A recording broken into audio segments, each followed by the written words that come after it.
Hello,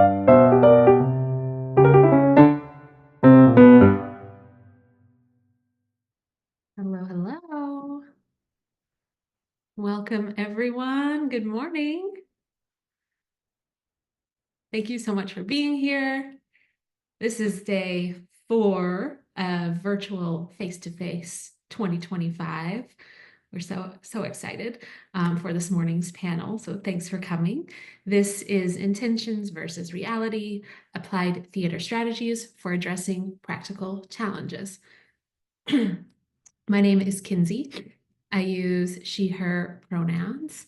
I'm a white woman with brown hair. It's pulled up in a ponytail. Today, I'm wearing some large, round, wire-framed glasses and a black t-shirt, and I'm sitting in front of a blurred background. I'm also wearing a gold necklace, and I am the programs director here at the New York City Arts and Education Roundtable. Although we are meeting today via Zoom, the Roundtable would like to acknowledge that we work and live on unceded lands. Manhattan, or the place that is widely known as New York City, exists on the contemporary and ancestral homelands of the Canarsie, Munsee, Lenape, and Wappinger people. These sovereign nations and communities are still thriving here, and we continue to occupy their lands. So we'd like to give a moment of respect to them, as well as to the Black and Brown and immigrant communities, which have helped build the city that we know today. As we recognize that all of our past, presents, and futures are intertwined, we would like to, again, uplift some contemporary Indigenous arts organizations that we feel we can all support and learn from. So my colleague Diana is going to paste those in the chat if she hasn't already. And I just recommend, if you haven't already, save those links, check out these organizations, support them with donations if you can. Pardon me. And if you have any organizations that you would also like to share with those on the call, please do put them in the chat for everyone to access. Thank you. Before I go any further, I just want to say a really big thank you again to the conference sponsors for Face-to-Face 2025. It is because of their generosity that we are able to offer such a robust program for you all.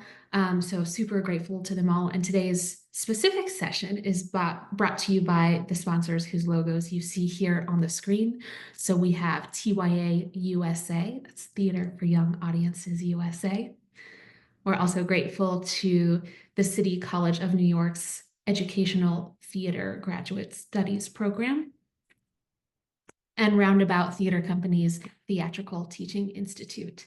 So if you're curious about these or any of our other sponsors, we do have a whole sponsor page on our face-to-face website that I recommend you check out. We've got links and information on all of those folks hosted there. And now let me stop sharing for a moment. Just a few reminders. If you're having any trouble with Zoom today, please send me or my colleague Diana Crum a private message. We are here to help. Please remember this is a Zoom meeting, so keep your mic setting on mute unless you are the person speaking so we can all hear each other clearly. We do encourage you to use the chat to connect with other folks on the call. Introduce yourself now if you'd like, and to share any questions. We'll be collecting those and try to address them throughout and at the end of the panel as well. As you can see, this meeting does include live ASL interpretation. We also have automated Zoom captions available. To access those, you'll find the captions button on your toolbar or under the More section of your toolbar. And you can click Show Captions and they will start auto-populating for you. And this session is being recorded. We will collect this recording and all the other ones, as well as all the resources from virtual sessions, and send them to registrants in a follow-up email. So look for that coming from me soon. And I think that is it for me. Let me bring on our moderator. Let's see. There we go.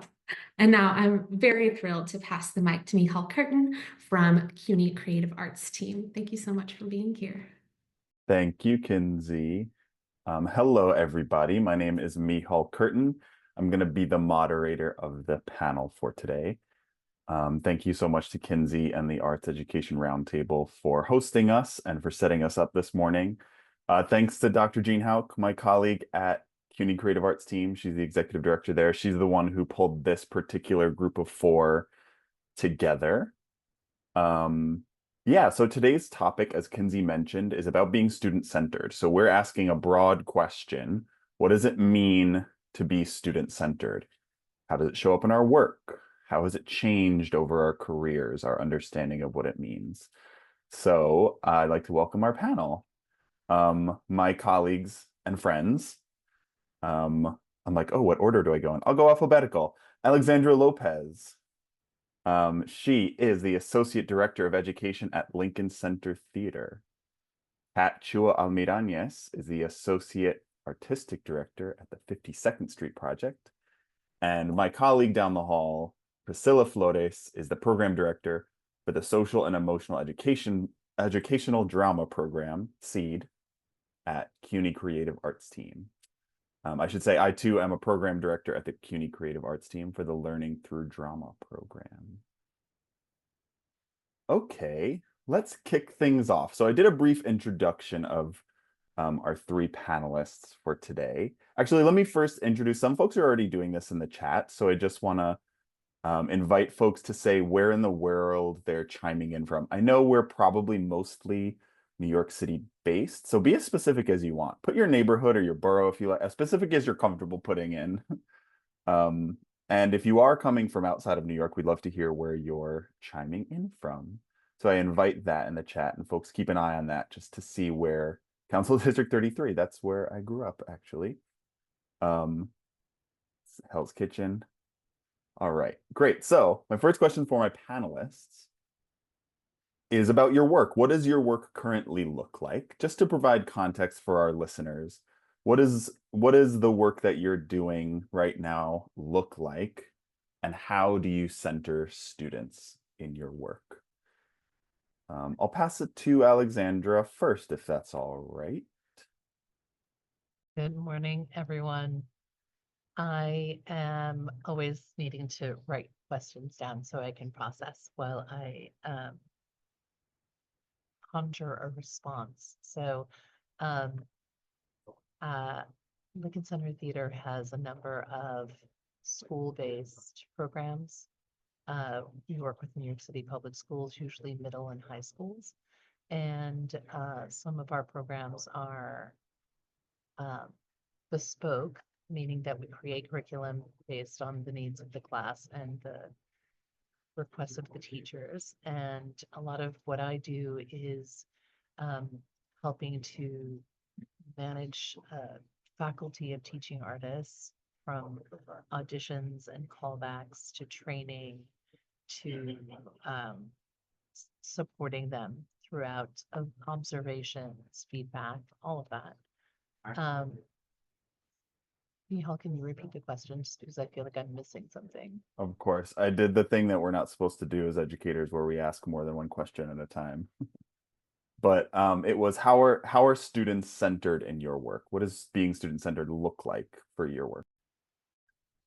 Um, I feel like because I worked at CATA many years ago, which is a story for another time. It was kind of the premise of the work that so many of us do, to the point where it's almost automatic without even thinking about it. But many times what we think about in the work that we do is how can we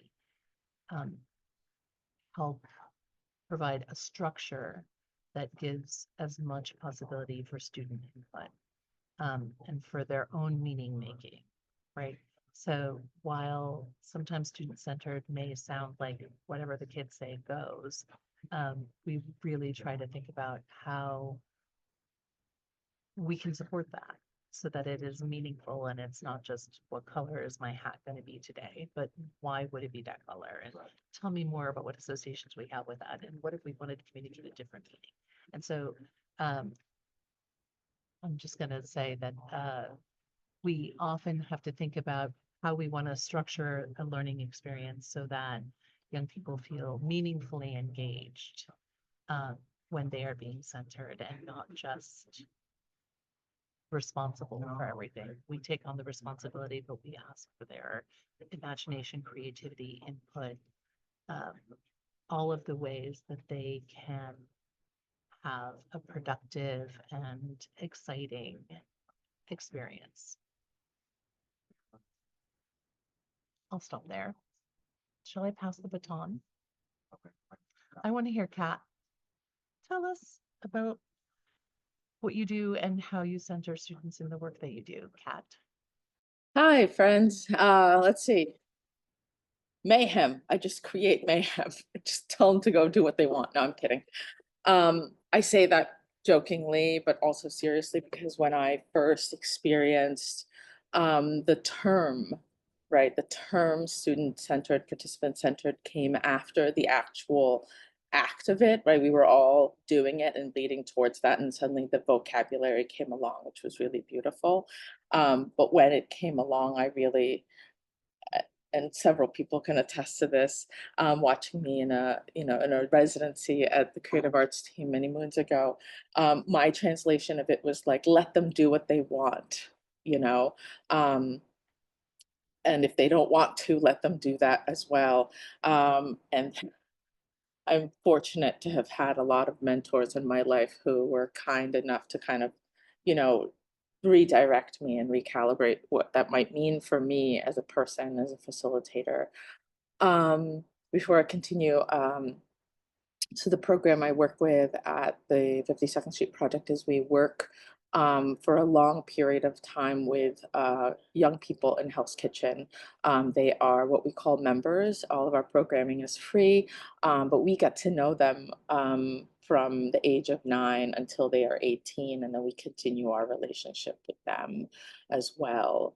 And we provide arts programming where they create original work in partnership with one-on-one relationships, creative relationships with adult volunteer theater makers and just artists in general. I think without having to get into the nitty-gritty and giving Priscilla some time as well, I think for me, participant-centered, student-centered means that the young people, as well as the volunteers I work with, know what is happening and they know why it is happening.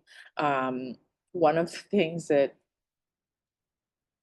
I experienced as a young person as well as witnessed was the lack of agency, right? Like, we live in this world where young people have very limited agency, from when they eat, what they dress, where they go to school, who they interact with. And so my work at the 52nd Street Project has been really centered on creating those opportunities for agency, like true agency, not like manufactured, manicured agency, just to make them performatively feel like they're making a choice or have a choice, but really genuinely listening and allowing them to see that their choices that they're making have an impact on the work. And one example of that is that I've had worked with a teen group, and we gave them the choice about whether or not they wanted to have like a culminating sharing of work that they had done. They voted no. I would have liked everyone to see the work I had done, but I asked, and so I got an answer, and so we had to follow through. So that's for me for right now. Priscilla? So basically the work that we do, at least in our end, we stand for, like Michal just added, SEED program, does in-school services as well after-school services. And we have worked with various populations that are not just specifically to public high school students or middle school students, but also displaced populations, incarcerated folks and formerly incarcerated folks. And through that thread, I think the happy medium is participant-centered, student-centered. So how does that look? Reality is that we know we're coming into a space that we may not be wanted. The reality is that there's a good chance that everyone hates theater. It's very exposing, and it's And sometimes people don't want to play games either. So I think it's something very similar to my colleagues in the sense that we're coming and noting that we are foreigners in your space. We understand that we weren't completely directly invited by you. We were invited by the people that stated they want us here. And we want to ask you if it's all right today, can we just get to know each other and share ideas? That is my direct response regarding when we're in a space when it comes to working with people. As a director, I think though the concept of student center is organic overall. It's not just with the people we work directly with providing services, but I also think about student center as in when I'm working with my colleagues, am I listening? Am I assessing what they need besides what I need? You know, I think about how I work with our actor teachers, our teams, same concept. It's like when you're doing, as an actor and a stage director, I tell the story through the actor, right? So in this case, the ones that are devising the stories and are doing the research are the actor teachers. So to me, they're student-centered in that sense as well. I also think about myself. I'm student-centered in the sense that I'm also playing not just a role of facilitator, but as well as a student being curious and being willing to learn from our participants, from our students. So I think about it as a co-intentional and collaborative process, continuously going. In my work, I mean, it's not just about working with our actor teachers and devising scenarios, it's also finding the medium of also being able to meet the demands of our stakeholders, you know, as our program has heavily funded by government grants. And sometimes we have to find the piece of certain things we agree with and do not agree with, but still, again, it's still centering the voice of the people that we work with. And the way we sometimes do that is starting light, something that's important to them, something that I actually learned from one of our actor teachers, like a check-in question. If you had to ban, you know, if you have to ban 3 social medias and keep one, which one would it be? That all of a sudden starts a ruckus of conversation. And we're like, great, we got the pulse.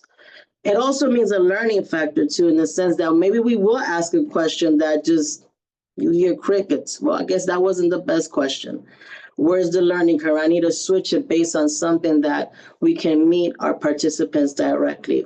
But the bottom line is to really help ourselves be guided by what we learn from each other as we facilitate and guide our collective, the group that we're serving. Thank you. Thanks, Priscilla. Thank you all.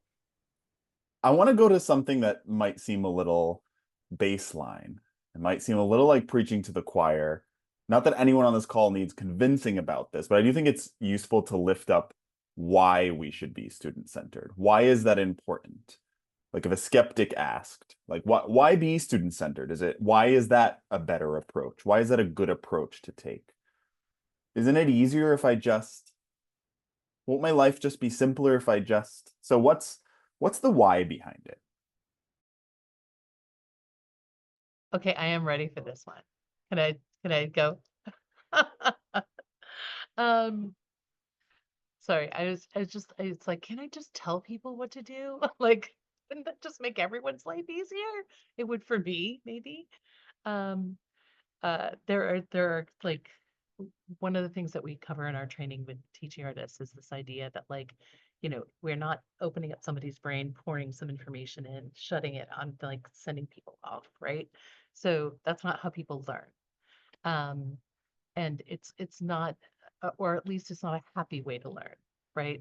So I think the thing that I'm reminded of is something that actually came up as we look at language acquisition through our Learning English and Drama project. And the premise is called the affective filter. My friend Andrea Dishy is on this call.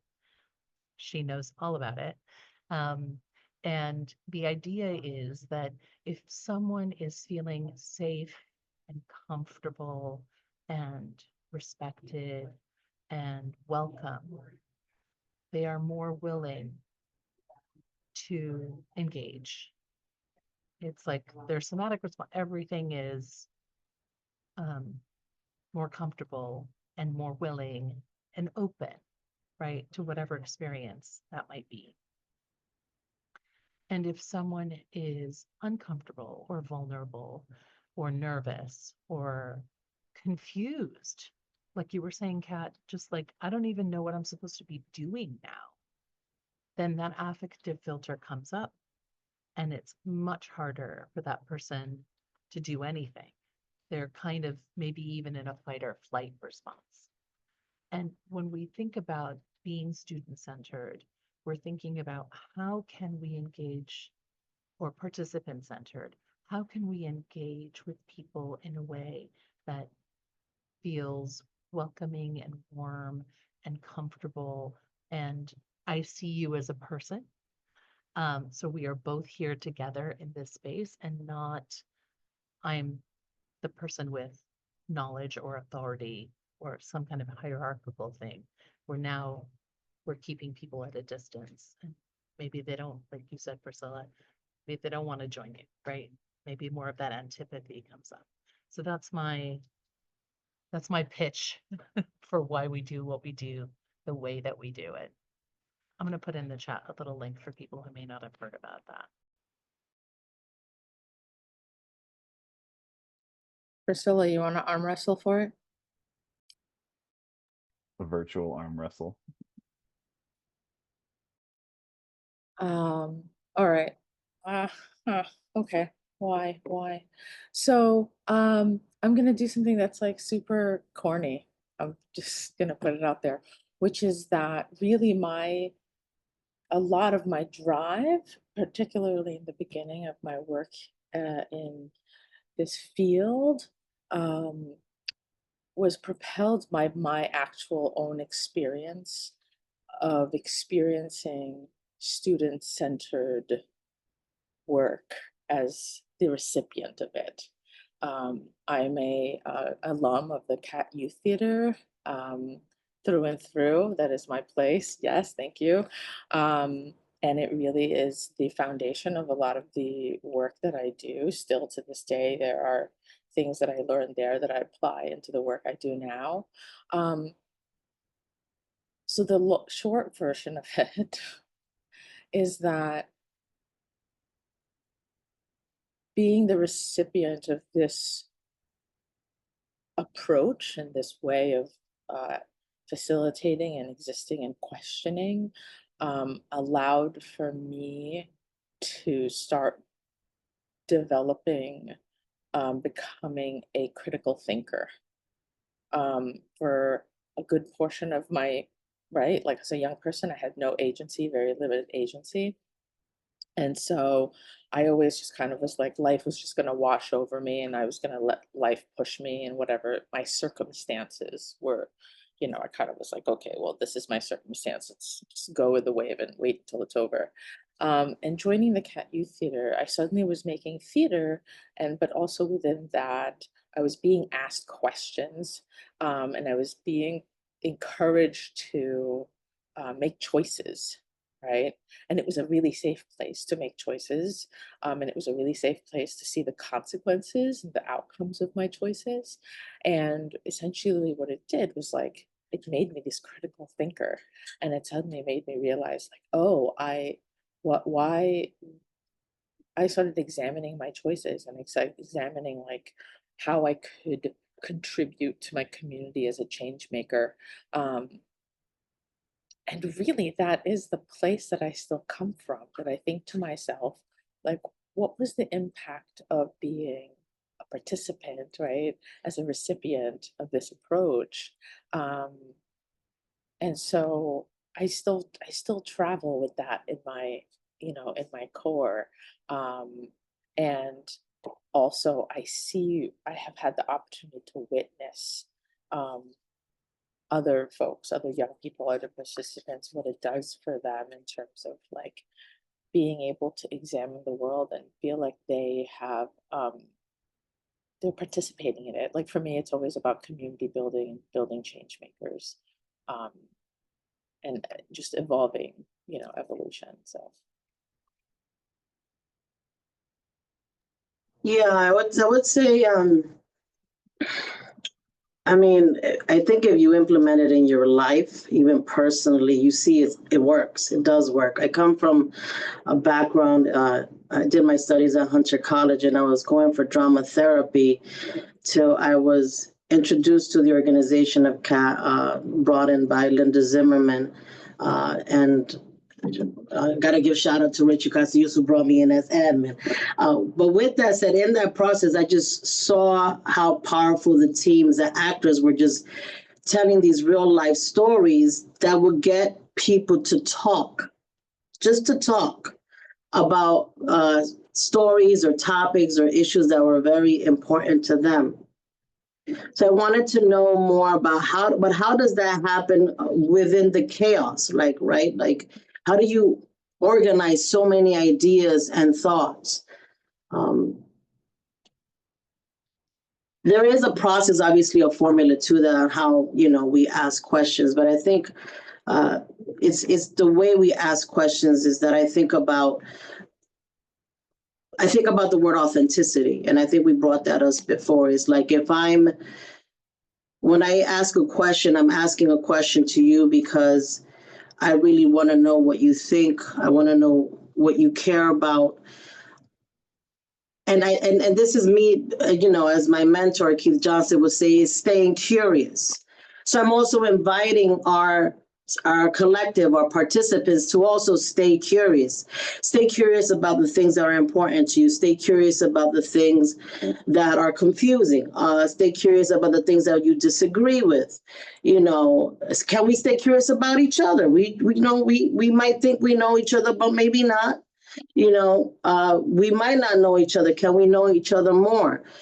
Because in questioning, I think we're so bombarded by information that sometimes I feel like even just asking questions, even when you come also from a certain culture, the art of questioning sometimes is looked down upon, and student participant-centered learning is, to me, is telling folks we can explore together, and it's healthy to explore together. It's healthy to disagree, because in that is where the learning comes from each other. As educators, we're not, it's not a matter, I think the more powerful form of teaching or learning is when the learning comes from the participant. It comes from the individual. They realize they do have the answer.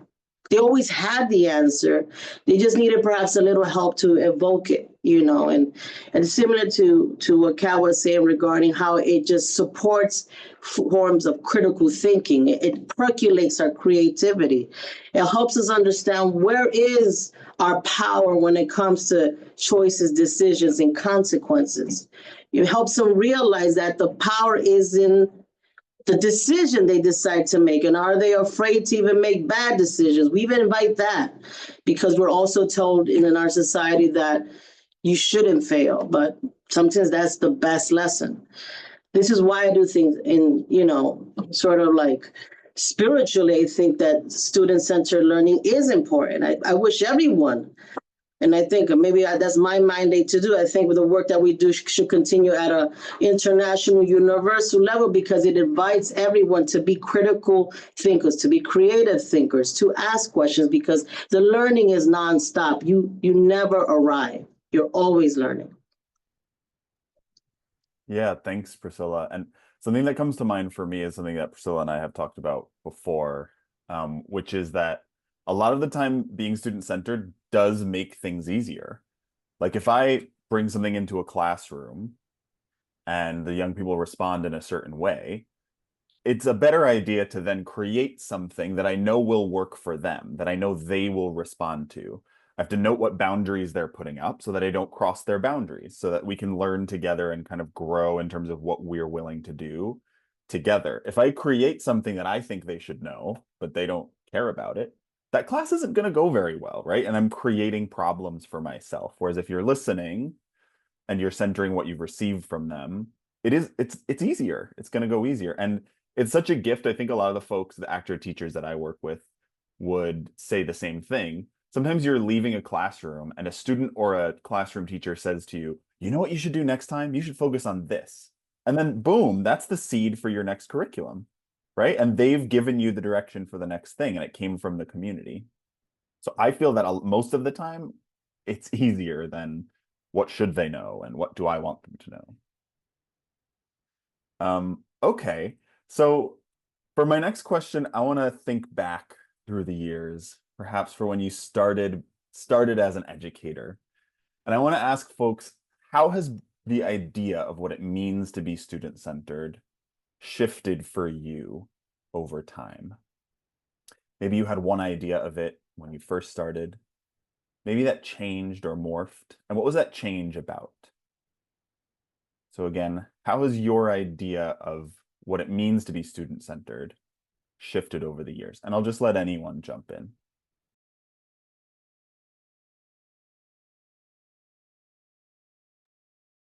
Well, in the early 1900s, when I started this work, no, sincere, I think that's such a big question. Thank you, Michal. But I'll give one example instead of trying to, I prefer giving experiences as opposed to telling you what I think. And my experience one time was, in the midst of my early working with young people and being very student-centered, really, and really just always talking about it and, not really being curious about the way I was approaching things, but just thinking that I knew what was best.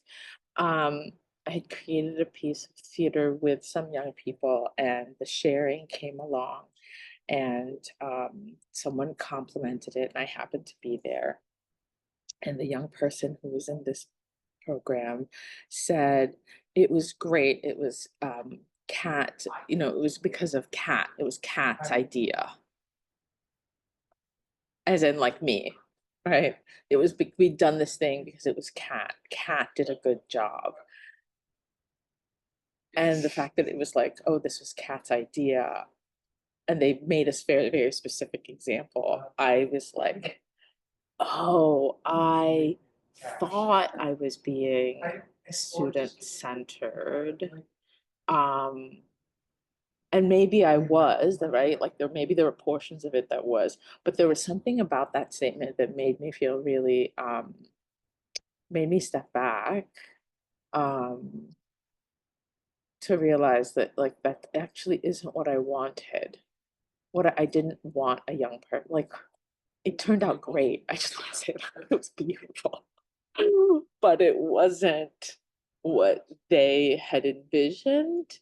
And when I stepped back after that statement, I suddenly was like, oh, I'm now seeing where the holes were. I was rushed. I was, Michal and I were talking about this, like time can often supersede my approach to student-centered work. And I can speak more of that later on. So.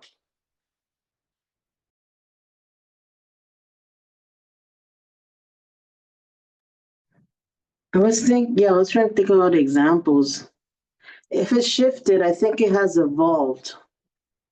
And I think so I'm thinking about how, okay, when I started seeing the relationship, and you kind of hit on this, Michal, there is a sort of there is a relationship between boundaries, consent when it comes to student-centered learning, and I think that's where it started evolving for me, and then also in relationship how I work with our teams, giving them more voice, in regarding if they were to say this is not working out at all, then making sure that they feel the agency to throw it all out, because sometimes, as directors, sometimes we're hammered by what's being said to us from above, but it's imperative, and I had to really assess this, is like, yeah, it's not just what I do with the students, it's also how this affects our teams and relationship. And yeah, giving them that they have the agency, like they are able to say, no, I can't go this route. Can I please go another route? And I think that's important when it comes to centering people. So they feel heard, so they feel capable to move forward. And it's still a dance. It's still a dance. It's not perfect. And I think that's the other thing that just bloomed in my head as a shift.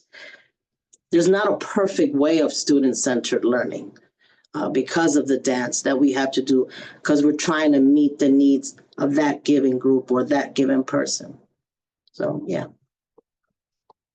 On that given day too, Priscilla, right? Like, so I will, my thoughts on student-centered anything have shifted a few times. Like, as a newbie, you have this impression that it's like, whatever the kids say goes. Let's just follow the kids. And that is a trap and a delusion, because the kids don't know what they don't know. And so what are we doing? What even are we doing with our time, right? So you as the facilitator need to have responsibility for the group. You need to be clear about what even are we doing here together. And so then we kind of create structures, and within that structure, we want as much of that kind of content to come from the young people. But I do think that, coming back to this idea, Priscilla, we can be constrained by these structures that to the point where we're not responding to what's in front of us. And so one of the things when we do have kind of scripted or structured lesson plans, is that we also remind our teachers they're humans, and that the people that they're coming to see are humans, and human things happen either in a school community or in the world at large. And sometimes that's what we need to talk about. That's what we need to, and don't worry about the play or the script or the whatever. Let's have this moment because we can do this. You don't have to learn math right now or science.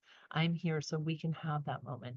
We're not training people to be drama therapists, but we are hoping that they will acknowledge that, like, for us, it's more important that you respect your humanity and theirs by meeting the moment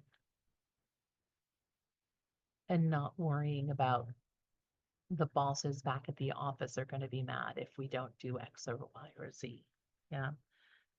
Today we have a school coming for a field trip, and bus left late, and they're probably going to have to leave early.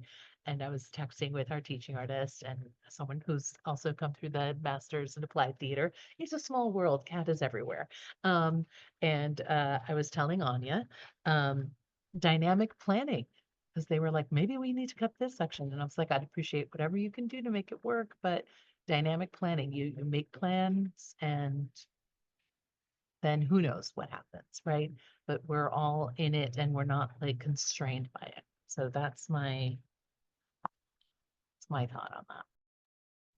Can I add something? Because like Alexandra brought something to it. Like when you said that day, it just hit me. Oh my God, that's right. Sometimes what's also good about student-centered learning, that sometimes it's just looking out for the people you're working for or servicing, I like to say better.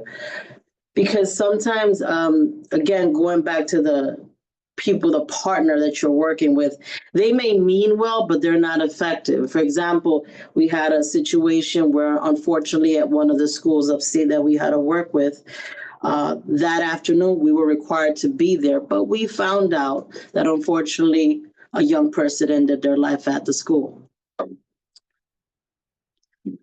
That was very hard to hear. However, our partner, the person, the site person there, felt very compelled that Kat can go in there and just start, doing the presentation that was meant to be regarding that matter. We recognize that the person means well, but again, student-centered learning and its approach is, again, looking out for folks. So we were saying, no, this is not, we cannot go into this school. We have to allow the school community to look out for each other and see where we can support them and where we can help them, but I don't think at moving forward, it's meant for us to be there to do any form of presentation. So that's how my sort of thinking what it looks like has shifted, that it's just not just beyond a workshop services, it's also how you manage and have to deal with people with situations that erupt this way. I'm looking out for the young people right now. They don't want to talk about college readiness. They don't care about that. That's the last thing they want. They want to deal with the loss. And why that young person, unfortunately felt not supported. That's the focus. So, yeah. Priscilla, I really appreciate you bringing this up because I actually have the same math, right? But with the other way, which was that post the day after the elections, right? The day after the most recent elections, I had a group of teenagers ranging from 14 to 17. And, I was feeling all the feels for myself, and I was like, couldn't wait to like talk to them about it. I was like, they're going to want to talk about this, and we're going to just hash it out, and we're going to make signs and start a whole new club. That's what I was really envisioning. And I walked in there and I started it with saying, these events have recently happened, and I wanted to check in with everybody about how they're feeling, and and no one wanted to talk about it. They all said they don't, literally verbally were like, I don't want to talk about it. I want to do what we originally planned. And that for me was one of those moments where I was like, but we have to. It was like, this will make us all better people. This will make us community builders. We'll be, and I had to double back and go, actually, this isn't about me. And that was hard. That was hard to accept that. And we went on and we created theater. Nobody did any theater related to what had happened. They were not, yeah. So I hear you on the on the day and getting past, my own stuff. So Thanks for sharing those stories. All right, so Kat started to touch on this a little earlier, but what are the challenges of being student-centered? What gets in the way? You go in with the intention to do it, and you find, oh, this is actually more challenging than I expected because of X, because of Y. What are the limitations that make it hard? And how have you dealt with those?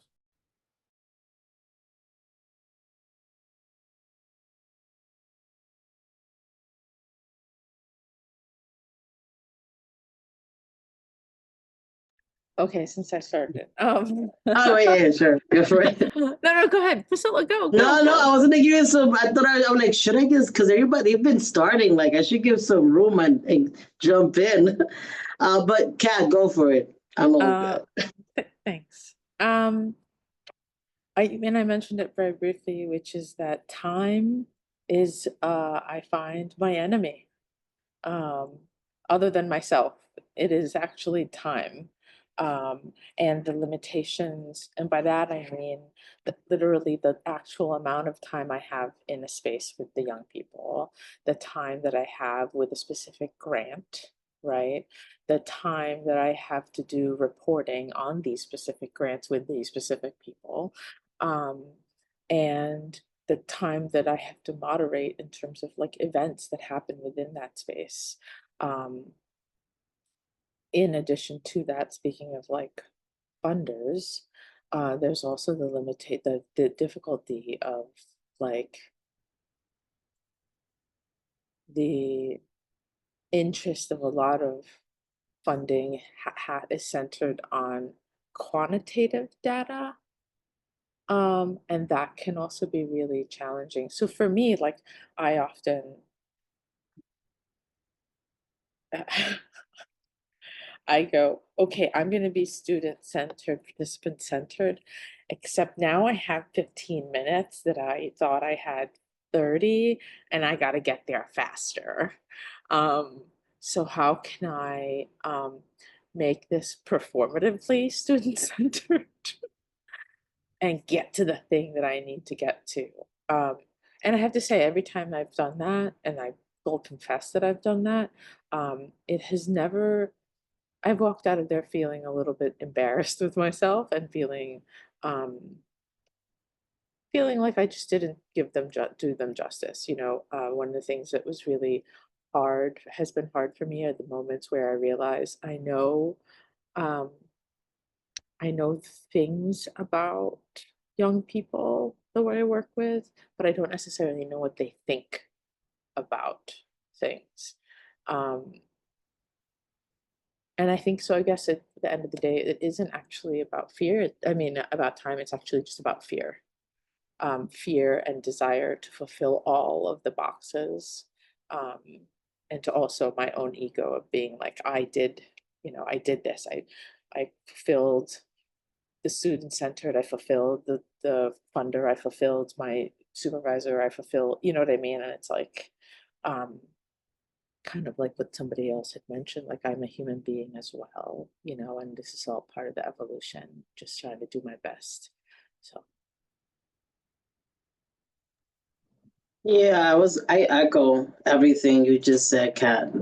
10 times time is not always our friend. And I've also thought about the belief of the work, especially if you come from a more perhaps conservative or traditional mindset when it comes to education. You're going to let them talk? Why?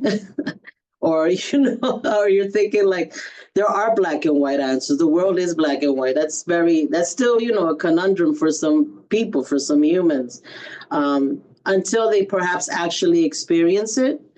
And also when you're working in classrooms that already have a certain culture and you're disrupting that culture, that also sets like a stage for 1,000 things happening. You're in the middle of a scene, and I give a lot of props to our actor teachers because they work through it, they do it. They're doing the middle of the scene, and all of a sudden you see a teacher come in, open the door, and saying, I need the attendance sheet and the rosters, and they have to hold. And as soon as that teacher leaves, boom, slam the door, get back into the scene. And I told you, it's like they're not familiar with it. And sometimes our work is hard to explain. That's the other challenge. Sometimes it is hard to explain unless they experience it, unless they are there. I think every time I have to explain what is student-centered learning and what is applied theater, I'm always finding different language and assessing how accessible what is my message to the person I'm explaining it to. But it always goes to the fact that unless they see it, unless they experience it, they can understand it. That is not to say that all teachers are like that. There's much teachers, a lot of educators who are very open and they support the work. But yeah, if you don't know, if you're not familiar with it, it's hard for you to believe in the power of the work itself until they see it. There's also institutions factors to it as well. And of course, your own ego, especially if you're starting the work, or you're the kind of person who maybe, I don't want to say a personality, but if you're just stuck on the agenda, that can also come in the way of your approach in student-centered learning. So I really hope that anyone that comes into this work, they understand that what makes this work effective, even as facilitators with guidance, we have to make it organic. It's like breathing. You're always checking in and checking out as you do this work.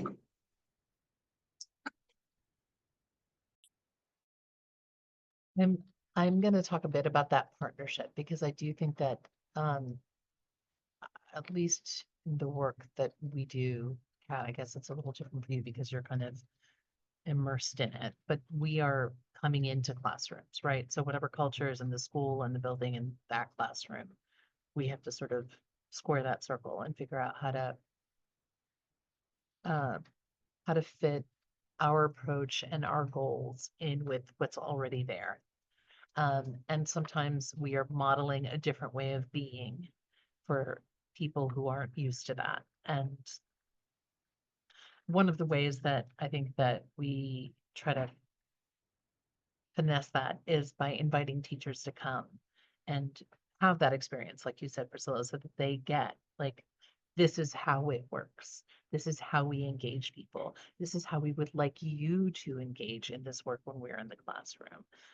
Being clear about expectations, because I think sometimes teachers think, well, I'm hands off, you're in charge, I get to do something else.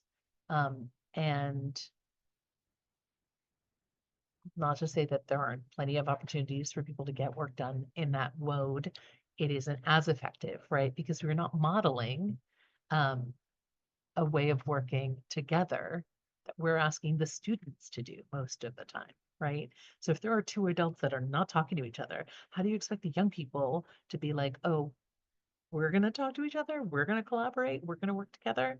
So I do think that that partnership is a big component of, it can be a big component of the kind of success or failure of how well we can implement kind of participant-centered work together. And I think that sometimes it's also a miscommunication. So we also build in like planning time so that people can say, so this is what I'm thinking. What are you thinking? And do you think you might be able to do rehearsals in between or no? Because that changes, right? We're not going to get to perform on the stage in 10 sessions if you're doing no rehearsals between visits. I'm only there 45 minutes. I broke it down for my teaching artist. I was like, you have, 6.5 hours in the classroom effectively.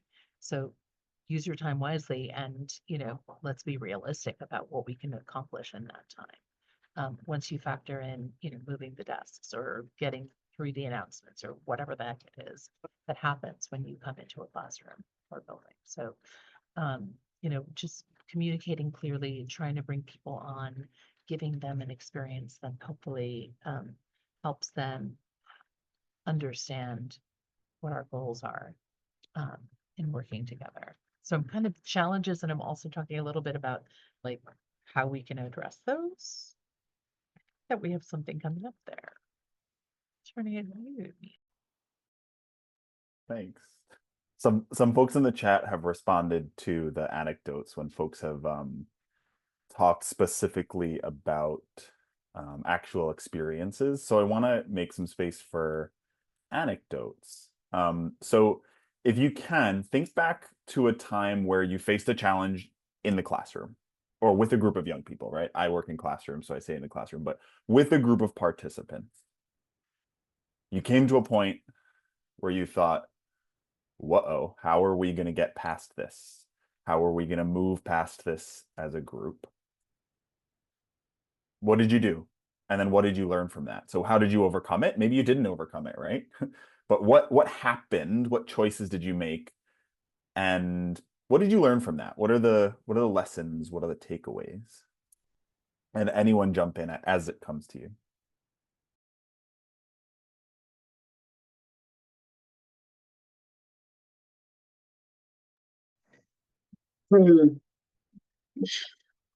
Makes me think about two scenarios. When you're working with people, you can either have one group that is extremely dynamic, meaning they're sharing all the voices, but you can't hear them, and then there's the other group where it feels like, it's like a pin drop.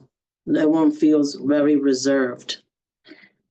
I would say that when it comes to dealing with a population that they're very reserved in what they want to share, something that we talk about is what's another approach. Maybe they're not the vocal type. Maybe they're the writing type. Maybe we could do smaller group activities, or maybe we could do activities that allow them to move depending on, for example, most folks may be familiar with something like with four corners, and each in the space of a classroom, each corner represents a choice, and they can, and I may say a prompt that says, uh,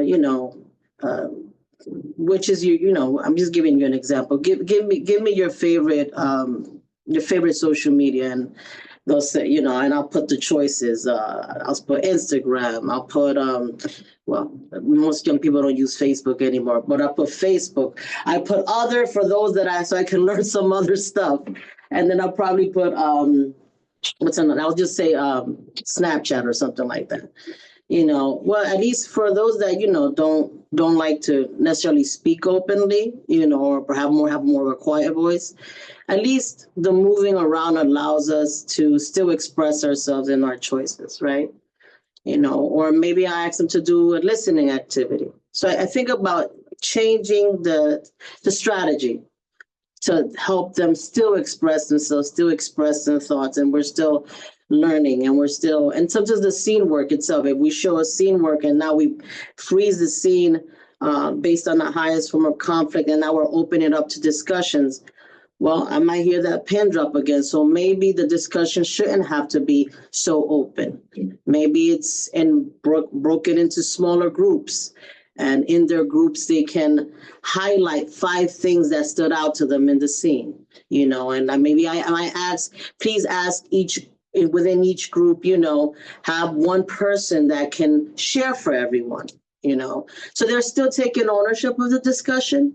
And there's always at least one person that feels volunteer and strong enough to share for other people. And then I was thinking about when it comes to those voices that are very loud, but they don't hear each other, because you have to help them sort of ground their energy, and being transparent. Sometimes it feels to the point of overwhelming that you're like, I don't know if I can go on. Then something I do recommend our teams, and this is from my own experience, is to freeze everything, and let them know that you enjoy being with them and you enjoy their energy, but to be transparent, you're having a hard time hearing everyone. And I think we have to go back and just ask ourselves, why do you think we're here? Have that conversation with them, hear what they have to say, and let them know what you want to do and how can they help you move forward. Because I think it's important to have our participants to be stakeholders, understand that they are stakeholders in this process. This is only successful if they're willing to collaborate with you and to walk with you in that process. So I know that was a very long answer. I apologize for the time, but I just wanted to share those 2 pointers.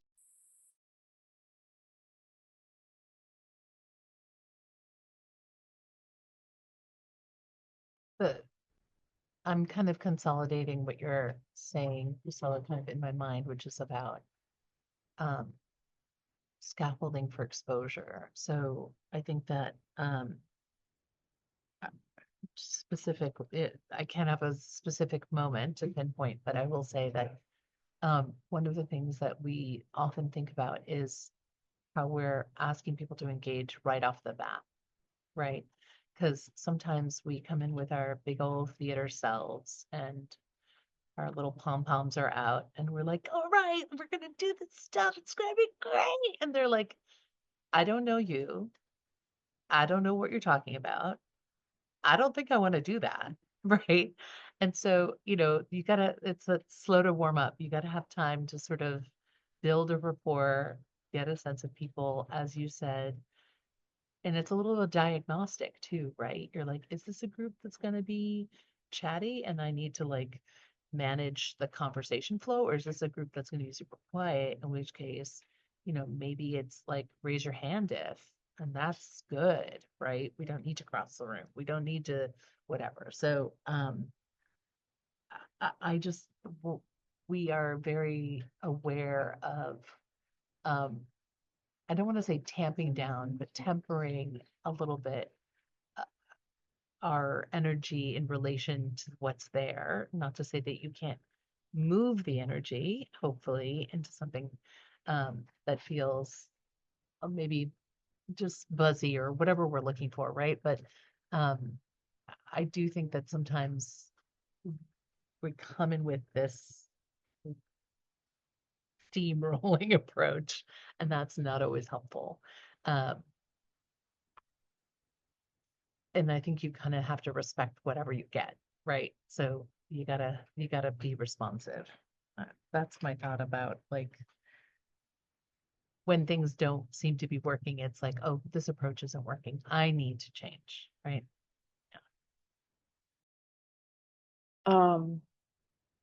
Anecdotes. So I got lots of those.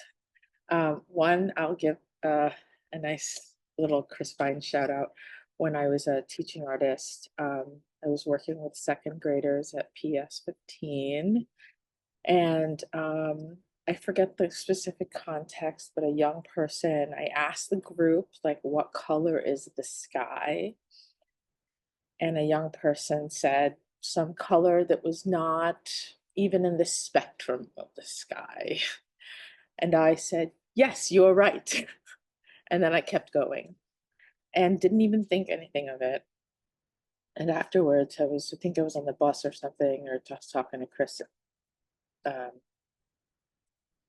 reflecting on the session, and he just said, so the sky is, and he repeated whatever color it was. And I just remember thinking, oh, I thought that being student-centered meant I always made them feel good and they were always right. And that being student-centered meant they were always happy and that they were always happy with me.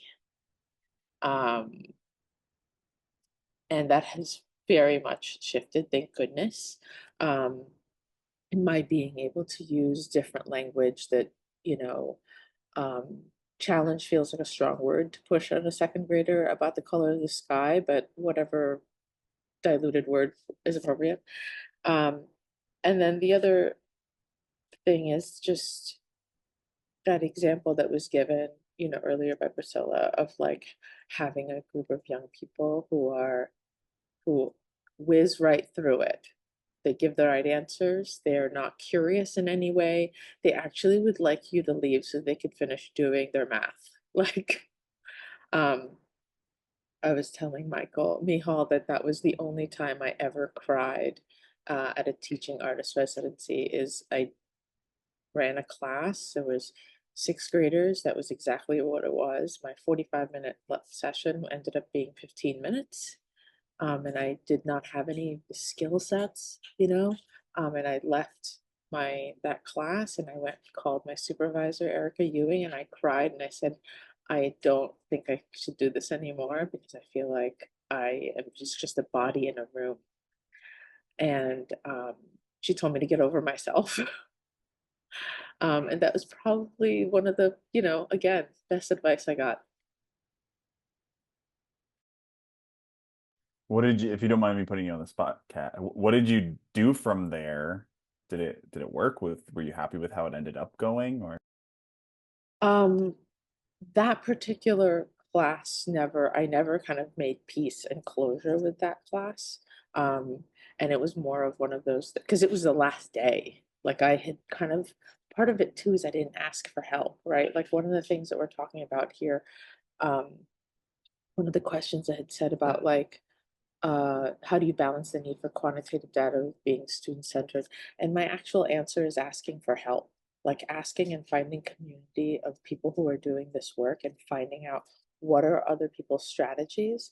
And what I did is that with this like particular residency, I think it was like a 5-day residency, which meant it was over 5 weeks. I had 5 weeks of experiencing this and I didn't ask for help until there was no more room to shift, right? There was no more room to kind of amend what was happening. I like tried and tried and tried because I thought I could do it. And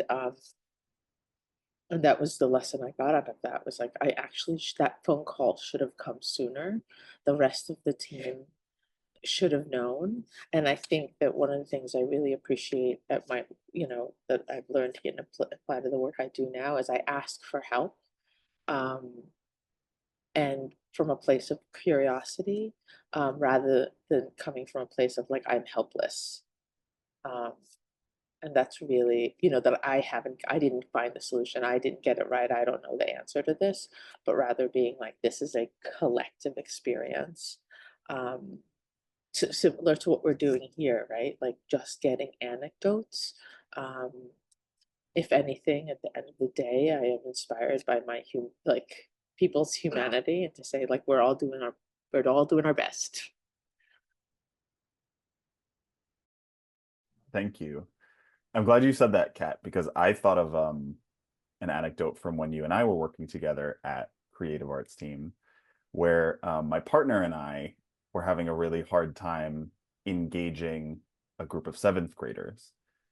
And, we were bringing theater and education work into classrooms, lots of different middle schools around Brooklyn, different vibes in every class.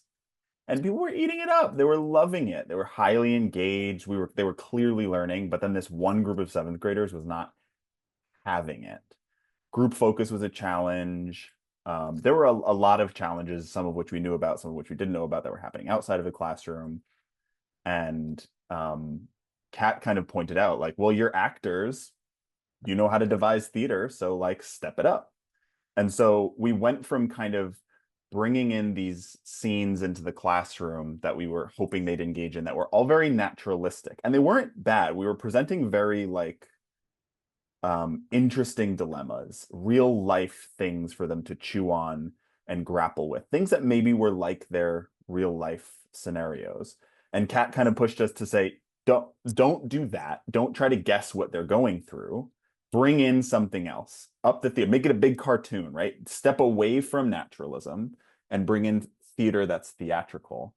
And we took that challenge, and it was not perfect from there, but like the theater we brought in was much more exciting, much more elevated, much more engaging. Costumes, props, sound effects. We were standing on desks and tables, and it went way better. The young people were engaged, and then we used that in all of our classrooms around Brooklyn, right? And it ended up being the best thing that we created. And so for me, there's 2 lessons there. One, if you really lean into the young people who are the hardest for you to understand, the hardest for you to meet, the hardest for you to engage, and really trust that there's gonna be something that you can find that they like, you're gonna end up creating work that's an even higher quality. Because when you start thinking, how do I include everybody, that benefits not just the folks who are the hardest for you to include, it benefits everybody. Yeah.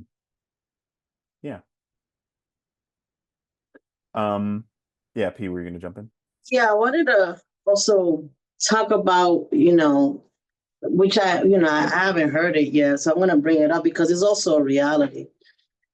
That when it comes to doing this kind of work, there are moments, and when like this work, student-centered learning, like I said, I talked about how it has shifted regarding boundaries and consent. So what happens when a young person, I saw this in 2 moments, they get angry, they get upset to the point that, they throw a chair,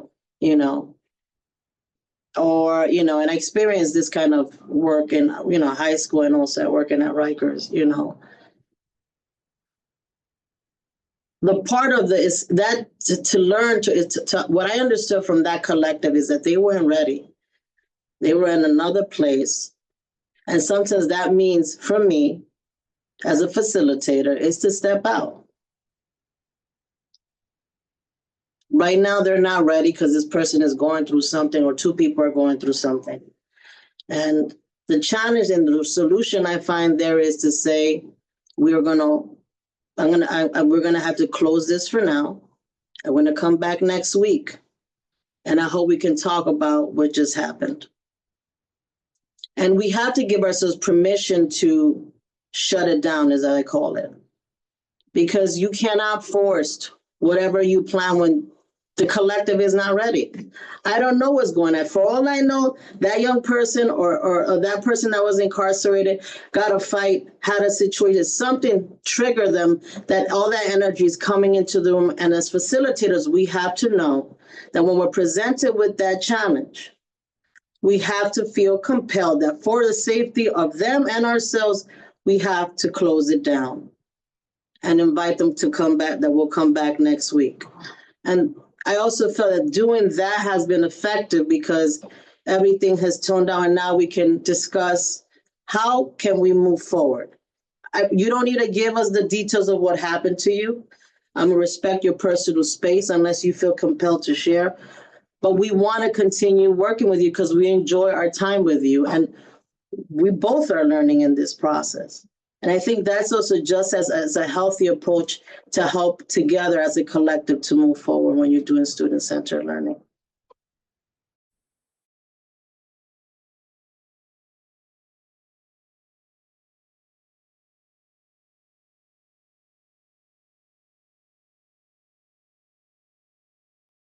Miho frozen? I think Miho, our moderator, froze out. Quick, this is the time for Lost him. revolt. Rise up. I suspect that we were going to be moving toward questions from Yeah, totally. the thing, but there might have been one more. I think hold on, let me, I was like, I have You're it. looking at, hello, folks. We're Listen, Yeah. here's the thing. I'm just going to respond to the question Danielle put in the chat. Awesome. Balancing the need for quantitative data with being student-centered.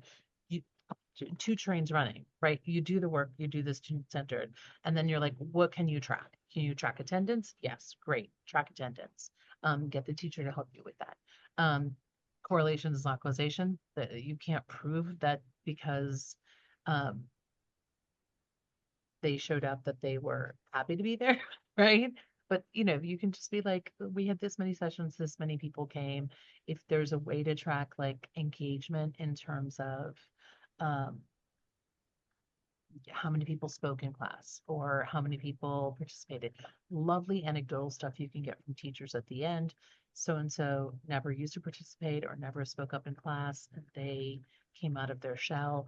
You can also do pre-post things. Often it can be a very brief thing, depending on the age of the students and their language abilities. You can structure things in such a way of like, what do you think about drama? Or how do you engage with young people in your class? How do you feel? How confident do you feel about speaking English? Whatever that might be, whatever questions you're genuinely curious about, and doing a sense of that before you work with them and then afterwards. Obviously, there are other factors in their lives besides, the however many sessions times however many classes. But I think that you can definitely figure out ways, depending on what you're trying to sort of prove, for lack of a better word, of capturing data that reflects the work that you're doing. That's not just like they sat down and wrote a paper about it. Yeah. And finding the way to pitch that to the people that need to hear of the story, whether that's principals or funders or other folks in the organization. I definitely think that there's ways to do both. Hi, Michal, you're back. Just talking to Danielle's question about balancing like gritty numbers for whatever reason you might need them, as well as being able to do this work in a way that doesn't feel like you're grinding people through something and not having a genuine experience. Can I offer an addition to that, Alexandra? One of the things that I found useful when I was at CAT, and then what I find useful here as well, is inviting our development department into our work. I remember, like, it often can feel a little bit like there's this separation, right? Of like the fun people who are doing the work and, we're there and we're loud and we're taking, and by we, I mean me. And then there's like the serious section of the office, right? The east side of the office are like doing, the like typing, and they're busy, and they're always coming in asking us for numbers, and they don't understand, right? And then that question of like, they don't understand us, why don't they understand us? Well, it's like, well, have we invited them into the room? Right? Do we always just limit them at the door to ask us for numbers? Do we invite them into a training? Do we invite them to see the work? Right? Are they coming out? And then here at the project, we actually have our development director is a former project member, and we invite all members of our staff to come into our sessions. We invite them to go on our trips to get to know the young people. And I say that because our development department is like this. They're like these superheroes, right? That work really hard and don't really get a chance, in what I've seen, to see the fruits of their labor, right? Like, I walk out of working with participants and I feel there is a euphoria, right? No matter how it ended. I don't know about that happens with development people at the end of the day, right? And I do think that you having them as our best advocate is really part of our work to build community. And so that's something I would ask for help, and I would invite our development department. I would invite our board members to come and see the work that we do so that they can better understand why there are things that are being asked for, not by them. I think I had to change that lens as well, is to not see the development department as like the people asking me for things, and really look at it as like they're actually trying to help me. They are on my side, they're on our side. And so I think it's important to like, this is my shout out to the development department, and my apologies to any development people that I've like. No, I think what you said, Kat, is actually great. I shout out to the development folks. Chris Tokar, Gannett, love y'all. And Kat, we, with Gene on the helm, and and Chris is helping us with evaluations, we are very much, I think as we have really grown into this partnership as we face the demands of stakeholders, when it comes into play. I also encourage us also inviting our funders to see the work, which we do. It's imperative to continuously invite them. Do they always come? No, because of whatever demands they have. But when they do come, is great. We had one funder, which was basically part of our case manager for this contract we have with City Council, was able to see our work, and it was great. They got an idea of sort of how we do, theater or interactive scenarios in the classroom. And sometimes they feel compelled to share their anecdotes, which they have every right to share their thoughts. But I also find it interesting, and the reason I'm going leading towards what I'm about to say is because I'm sort of trying to answer the question on, you spoke about a little bit of navigating the tension between stakeholders' interests and how do you find that medium? When the person asks you to do scenarios, do scene work that is more direct to what's happening to young people, we ask them for examples, and they go like fighting scenes, because we're dealing with a contract that's about violence prevention. And we share them like, we hear you, we appreciate the no. I want to say that, we share, transparently speaking, we tend to go by the back end of our approach because we're trying to be mindful of, we don't know how these scenes can possibly trigger the participants. Sometimes they understand and sometimes they don't. That's the reality. And I think the way we find our medium in that area is where we find is making peace with what has been suggested and just take care of what's most important. Is the discussion on the topics that they're asking you, is it being discussed in the classroom? Based on my observation, I observe the teams or read the evaluations that I get from the young people or the narratives that our actor teachers tells me it's happening. So we are meeting the demand. How we get quantitative information, meaning how many students are participating or are in the class, we get that information as well. So it is a fine dance, but I think you still have to make your piece of what you're definitely going to do and where you are also going to be responsible to not create a space that no longer feels brave for young people to share their thoughts. I'm sorry I hope that was helpful. I wish I had more of a formulated answer to that, but I'm just speaking based on my experience. Thanks, P. I was just going to invite some more questions from folks who are on the call, because these are juicy. And as folks are thinking of what they might have, I'll read this one that just came in from Elise. Can you speak to student-centered learning and giving agency to English language learners and students with disabilities when the social and educational construct doesn't always value their voices and often lowers expectations for them? I'll take a stab at that one. So the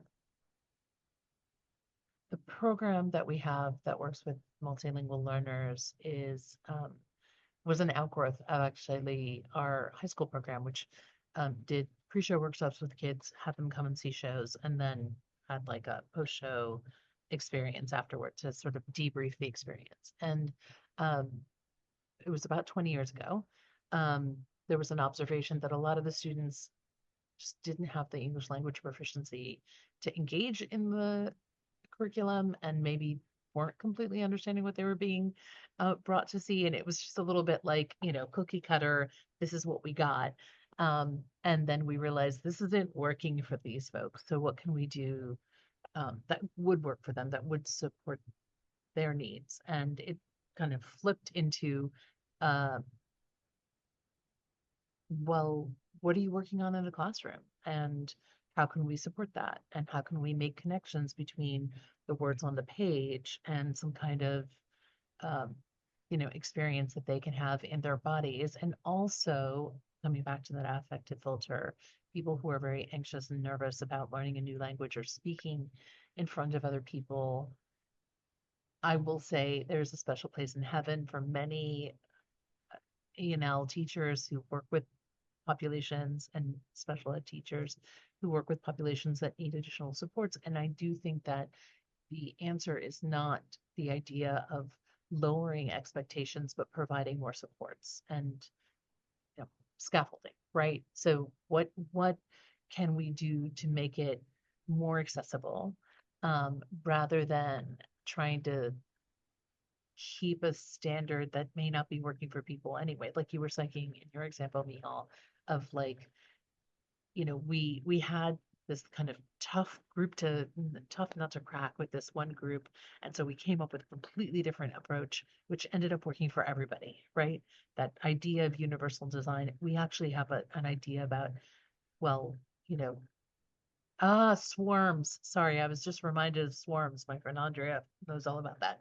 So what scaffolding ideas can we implement so that it makes it more accessible for folks who maybe need these supports, right? We have clear instruction.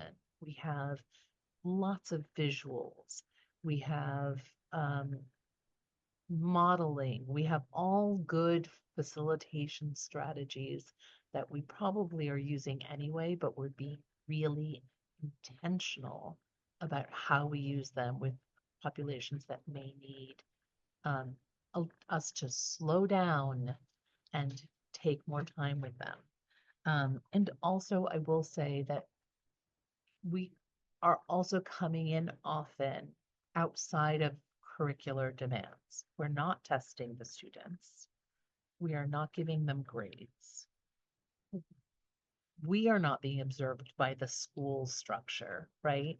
So we can go out on a limb a little bit more and do things more creatively and engage people more imaginatively than the traditional school structure often allows them to.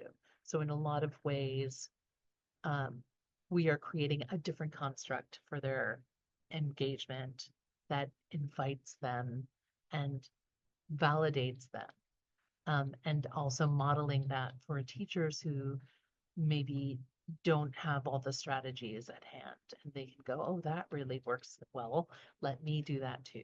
So it's not it's not intended as a teacher training model, but it ends up becoming one in a way.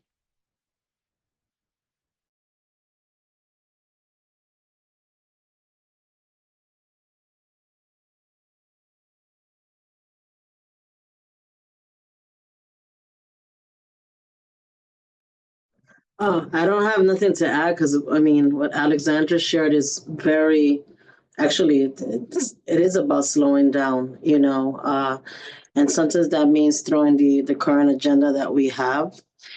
I think for ourselves in our work as actors, since we do a lot of talking and moving, right? Sometimes in our work, what happens when that classroom is multilingual?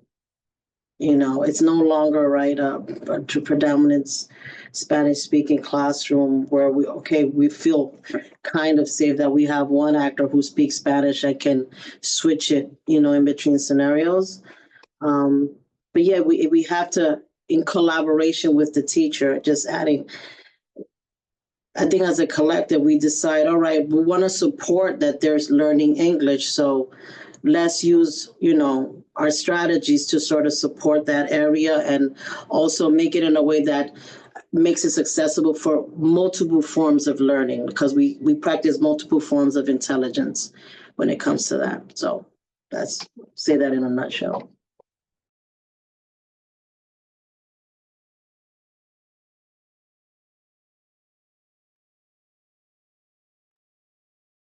Chris Vine is asking, hello, Chris, do you invite input too? Of course we do. If folks Only have ones I thoughts on like. only ones Yeah. Cat likes. Yes. No, No, of course we do. If you have thoughts to add, throw them in the chat and we'll do our best to lift them up with our audio voices. Welcoming any other questions or comments on those. And there's a question I think was somewhat addressed, but maybe there's just some more to squeeze out of it. This one is from, I don't see who it's from because Kinsey copied and pasted it for me. But you all spoke a little about navigating the tension between stakeholder interests, like admin and funders, and student interests. Can you share more about that and how you make decisions in those scenarios? Pat mentioned inviting the folks in who help support our work, right? You mentioned funders, Priscilla, and Kat, you mentioned the development department. I think that the other part of this is sometimes we have mysterious, we ran into a situation sometimes where our teaching artists were creating a scenario which did not exist, which was that we have to do X or Y or Z in this way because of the funders. And we needed to clarify that funders are not telling us that we have to do things this way specifically. Our approach is informed by our experience working with young people in various settings. And, we had to kind of step back and talk about more of like the pedagogy of the work that we do. Because I don't know, we may be in a very, and I'm absolutely sure we are in a very privileged position. Our funders don't necessarily require us to hit, state standards or, very specific things. They are supporting our work really generally. So I guess, it's really, I want to clarify kind of what are we required to do and what is helpful for us to know for ourselves about how effective our work is. When you have to apply for a contract with the Department the New York City Public Schools, they ask all kinds of questions about like, how do you evaluate your work? And we actually do a lot of it without really thinking about it being kind of onerous. But a lot of times what we do is internal and isn't even really needed as much for outward facing things. So I guess I would just be clear about like, what do you want to know and why, and who needs to know what and why, so that you can not drive yourself crazy by putting so much of an emphasis on assessment or evaluation if it's not productive or helpful.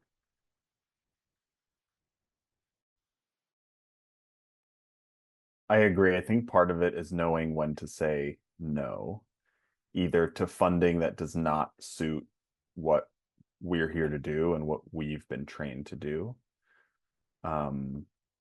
or to school admin who might be new to the program who are saying, can we have this? Like, they don't necessarily know the program yet. And it took me a while to, as a program director, start to say, actually, no, that's not what we do. We do this. Just so, because being student-centered can also, we also want to be community-centered, right? We want to respond to the needs of the young people. We also want to respond to the needs of the school. The adults in the school know their young people better. So it is a collaboration. And there have been times where school admin will say, oh, great, 45 minutes once a week. Please do a musical at the end of the year. And we have to say, actually, no, that's not what we do. We do this, and explain and justify why this is also good. I think that's a good idea. And there are programs that do that, but we do this. So that no is sometimes can feel like you're not being community centered, because they said, can we have? And you said no, but actually it's supportive because you're drawing a boundary. You're saying, I'm going to help you understand what it is we do, and we're going to collaborate within those bounds. You can't let, the contract says is asking for a play building. Well, if the kids want to do a musical, by all means, we will make that possible. But the question is, at the end, can they share it among themselves, or does it have to be a mass production? It will depend on your young people. So, yeah. Thank you, Miho. I appreciate you adding the no. It's very important. It looks like we are just about at time. So I want to thank everyone. Thank you, Kat. Thank you, Alexandra. Thank you, Priscilla. Thank you, Kinsey and the Arts Education Roundtable. Thanks, Jean, for pulling us all together. Any final words anyone wants to offer before we jump off and get going with our Thursdays? I have one. What is it? These are my 3 S's.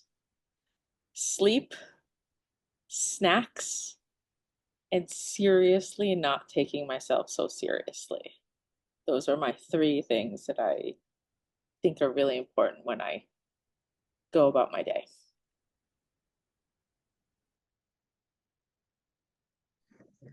I would say mine is create, inspire, motivate.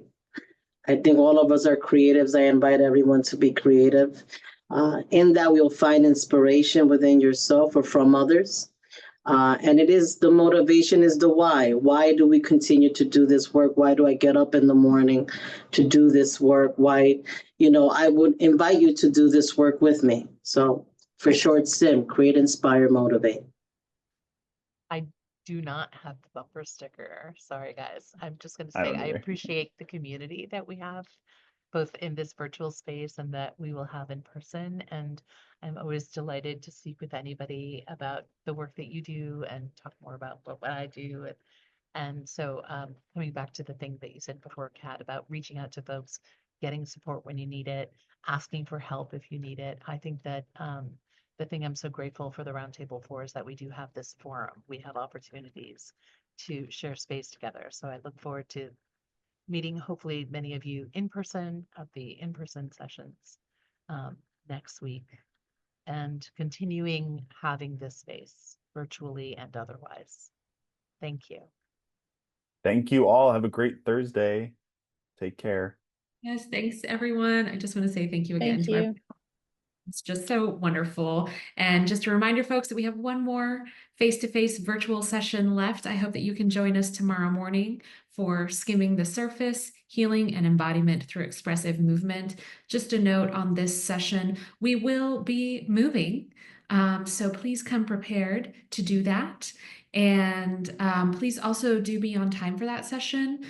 With the way the activities are structured, folks who aren't there within the first 10 to 15 minutes won't be admitted to the session. So be on time tomorrow morning.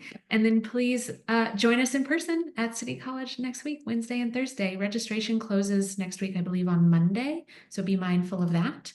And I will be following up with you all with a resource email with the recording for this and all other face-to-face sessions, as well as the resources from all of these calls as well. So thank you all very much. Have a wonderful rest of your day.